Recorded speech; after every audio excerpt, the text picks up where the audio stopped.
Any advice, some help? If I had any, please. Hamilton's voice cracked over the radio. Any advice? Please give me a hand. 17 words, delivered in Sector 2 of Baku qualifying. And suddenly Ferrari's entire 2025 project looked fragile. The gap to safety in quarter 2, just 0.2 of a second. The time remaining, 1 flying lap. And the telemetry, streaming back to the Ferrari pit wall, showed the rear axle oscillating by 4 degrees under braking, a number that should never appear on a car fighting for pole. But the real shock wasn't the problem Hamilton described, it was the silence that followed. For 6.5 seconds, Ferrari had no answer, no plan, no voice of authority. And in those 6 seconds, the cameras caught only a frustrated champion. What they didn't catch was the fracture this exposed inside Ferrari, a fracture that could decide the championship itself. When Lewis Hamilton lined up for his decisive Q2 run in Baku, the stopwatch told a cruel truth. His banker lap, a 1 minute 42.3 seconds, left him sitting P11, 0.2 away from the cutoff. The Ferrari pit wall calculated that track evolution was worth almost 0.6 per lap, meaning the window to safety was wide open. All Hamilton needed was a clean run, free air, and a car that responded on command. Instead, the moment he released the brakes into turn 2, the rear axle snapped. Telemetry confirmed what Hamilton's voice revealed seconds later. The SF25 was oscillating 4 degrees more than expected, a tiny number in engineering terms, but catastrophic when threading between Baku's walls at over 300 kilometers per hour. The sector delta confirmed the damage. Hamilton was already 0.7 down in the middle split. But the real story wasn't just the physics of rear instability. It was the silence that followed his desperate radio call. In his Mercedes years, this is where Peter Bonington's calm voice would cut in. Brake migration adjustment, differential tweak, or confidence-building reassurance. At Ferrari, Riccardo Adami hesitated. 6.5 seconds passed before a vague suggestion came back. Too late, too uncertain, and too passive. By the time Hamilton crossed the line, the lap was gone.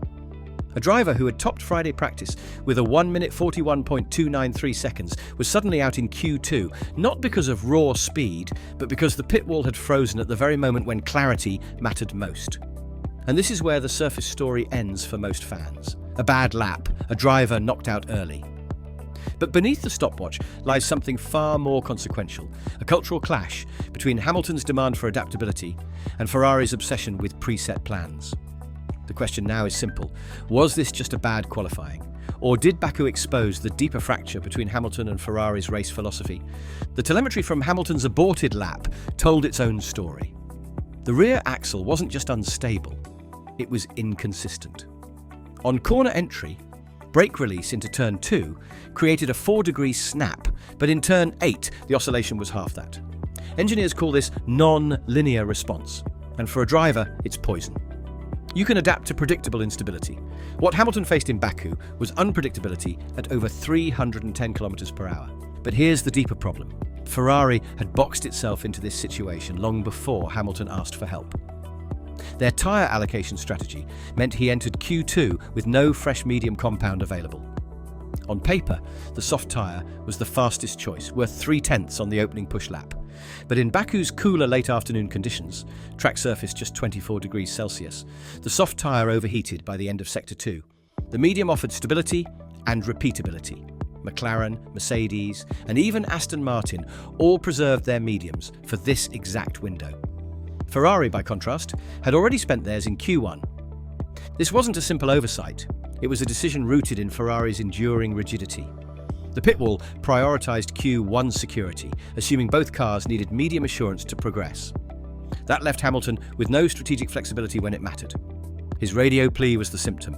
The tyre sheet was the cause. And Hamilton knew it. In post-session debriefs, he noted the medium felt 0.3 faster in practice runs. 0.3, the exact gap that separated him from safety in Q2. It was a calculation error hiding in plain sight, the kind of small margin that defines whether a weekend becomes a title springboard or a public unravelling. Yet the most alarming revelation wasn't the misjudged tyre. It was Ferrari's reaction once the numbers became obvious. Instead of adapting, the team stuck to the pre-written script. In Formula 1, where track evolution can swing by half a second in just 5 minutes, rigidity is death. And if this was only about compounds, Ferrari could solve it overnight.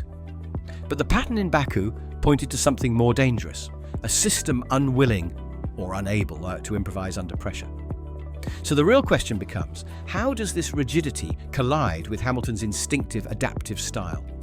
And can two opposing cultures ever coexist in a title fight? For Hamilton, the frustration in Baku wasn't just about grip, it was about trust. His 17-word radio message, "Any advice? Please give me a hand," carried a weight rarely heard from him. At Mercedes, Hamilton almost never asked for direction mid-lap. His communication style was assertive, often instructing the garage. "Brake bias forward 1 click, tyres going long, box me now." Even in moments of struggle, think Silverstone 2021 with a puncture, or Interlagos 2022 starting from P10, his radios projected calm control. Baku was different. There was hesitation in his tone, a vulnerability that exposed a simple truth. Hamilton didn't trust the Ferrari pit wall to give him what he needed. And when Riccardo Adami delayed his response, that suspicion hardened. 6.5 seconds of silence is an eternity when you're threading concrete walls at 300 kilometers per hour. This is where Ferrari's culture collides with Hamilton's identity as a driver. Ferrari has always valued hierarchy, pre-race planning, and execution according to script. It is a team where engineers are generals and drivers are expected to follow orders with discipline. Hamilton, by contrast, comes from a decade of Mercedes culture, a place where agility was a religion and where Bono's calm voice empowered him to improvise. At Mercedes, if Hamilton felt grip loss in Sector 2, the pit wall would instantly shift brake migration or engine braking maps. At Ferrari, the instinct was to wait, to deliberate, to avoid deviating from the plan. This cultural mismatch doesn't just cost lap time, it erodes confidence. A driver of Hamilton's caliber builds his edge on absolute belief that the team can respond as fast as he can drive. Take that belief away, and you strip away the risk-taking aggression that wins qualifying battles. And here's the danger. Once a driver begins to doubt the wall, he starts making decisions alone. That independence might sound heroic, but in modern Formula One, it's a recipe for conflict. The one voice must lead. If the pit wall cannot provide it, Hamilton will. And Ferrari is not a team designed to tolerate rebellion. Which leads us to the next fracture point. How did Ferrari's operational hesitation in Baku ripple through the team's internal politics? And what did the rest of the paddock see in that radio silence? Inside the Ferrari garage, Hamilton's elimination wasn't received as a technical failure. It was a political embarrassment. The stopwatch showed the SF25 had pace. Hamilton's 1 minute 41.293 seconds in practice was proof. Yet when the moment of execution arrived, Ferrari's race operations cracked. And in Formula One, nothing draws attention like weakness under pressure. Paddock insiders picked up on the detail immediately. McLaren engineers noted the hesitation window between Hamilton's call for help and Adami's response. One strategist described it as dead air, a phrase that has haunted Ferrari before. Rival teams knew instantly that this wasn't about one lap. It was about an organisational reflex that, once exposed, could be targeted again and again. Even within Ferrari, the political dynamics shifted. Charles Leclerc, who had survived the chaos of Q2, found himself elevated, not just as the faster car on the day, but as the more secure option for Ferrari's strategy group. Whispers circulated that Leclerc's feedback in earlier debriefs had been clearer, more aligned with the team's pre-race models. That perception matters. In a garage with two alpha drivers, one slip in trust can tilt the balance of political capital. The timing could not be worse. Entering Baku, Ferrari sat 40 points adrift of McLaren in the Constructors' Championship, a gap that was already narrowing their margin for error. Every decision now carries double weight. Lose confidence in one driver-engineer axis, and suddenly the entire Constructors' fight looks compromised. From the outside, rival teams smelled opportunity. McLaren saw Ferrari exposing its hand, strong one-lap pace, but fragile adaptability. Mercedes, watching from the shadows, understood the psychological toll on Hamilton. Red Bull, though trailing in the standings, noted that Ferrari's internal fracture looked eerily familiar to their own power struggles of past seasons.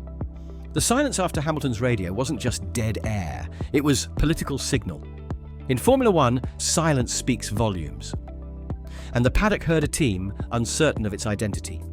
The critical question now becomes, How does a driver like Hamilton respond when he senses his own political footing inside Ferrari is already shifting beneath him?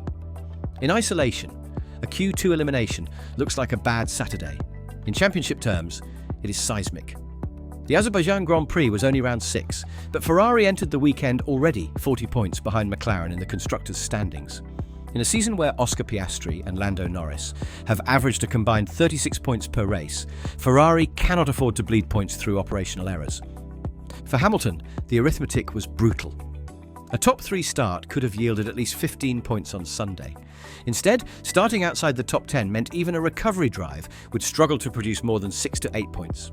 Across a 24-race calendar, those lost 7 to 9 points may look small, until you realise that last year's constructors' battle between Mercedes and Ferrari swung on a margin of just 11 points. Every misstep compounds.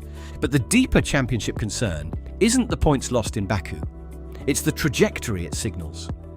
Hamilton joined Ferrari not just to add podiums, but to challenge for an 8th world title. For that, he needs absolute alignment between car, strategy, and psychology. Right now, he has none of the 3. A driver of Hamilton's caliber can make up 2 to 3 tenths per lap in execution. He cannot manufacture trust in a pit wall that hesitates at the crucial second. The comparison to Leclerc sharpens the tension.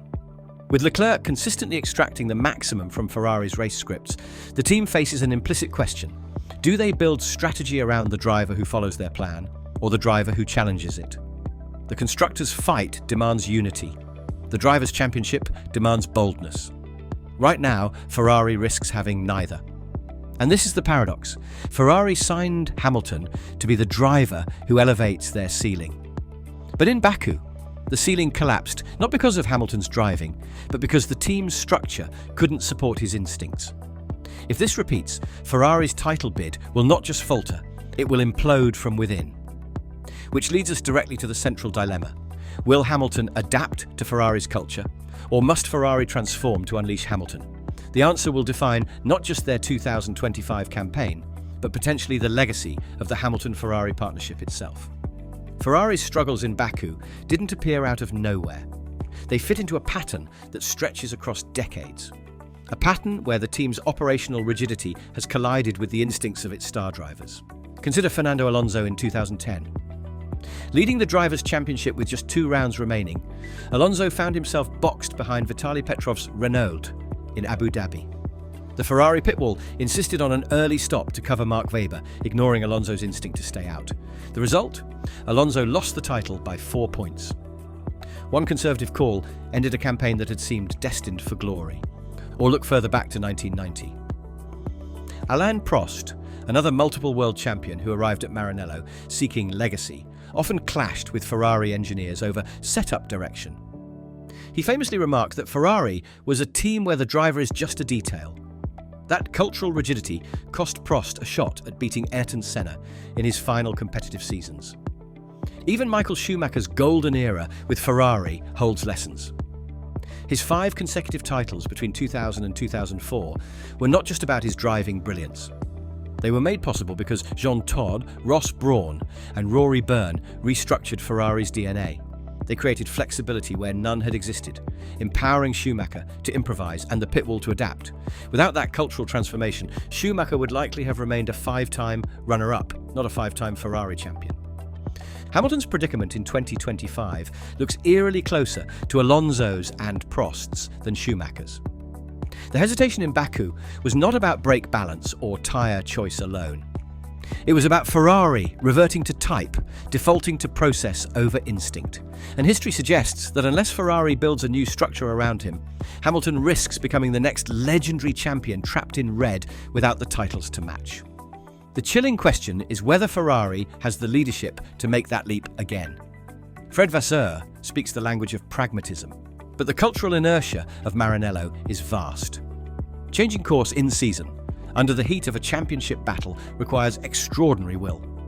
Which brings us to the core uncertainty. Has Ferrari truly learned from its history of fractures with great champions, or are we watching the same story, dressed in new overalls, playing out again? The fallout from Baku isn't measured only in lost points. It's measured in the direction Ferrari takes from here.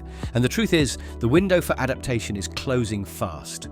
Formula One cars are frozen in many aspects of development under the current regulations, but operational flexibility remains the hidden performance differentiator. A single well-timed strategy call can swing as many points as a new floor package worth 0.3 per lap. That is why McLaren's pitwall has become the gold standard of 2025, responsive, nimble, and unafraid to gamble. Ferrari, by contrast, still clings to process. For Hamilton, this isn't sustainable. He knows that one lost qualifying in April becomes a championship-defining gap by September. If Ferrari cannot provide the adaptability he demands, Hamilton will begin imposing his own solutions.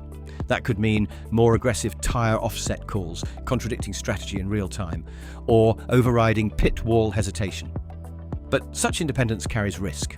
In modern Formula One, where trackside data flows at 11 gigabytes per second, no driver can outcalculate the wall alone. Ferrari, therefore, faces a binary choice. Either loosen its operational rigidity and grant Hamilton the agility he craves, or double down on process and risk, alienating the very driver they recruited to change their destiny. Neither path is painless. Adaptation requires dismantling entrenched habits. Inaction risks undermining Hamilton's faith in the project altogether. The broader consequence is strategic.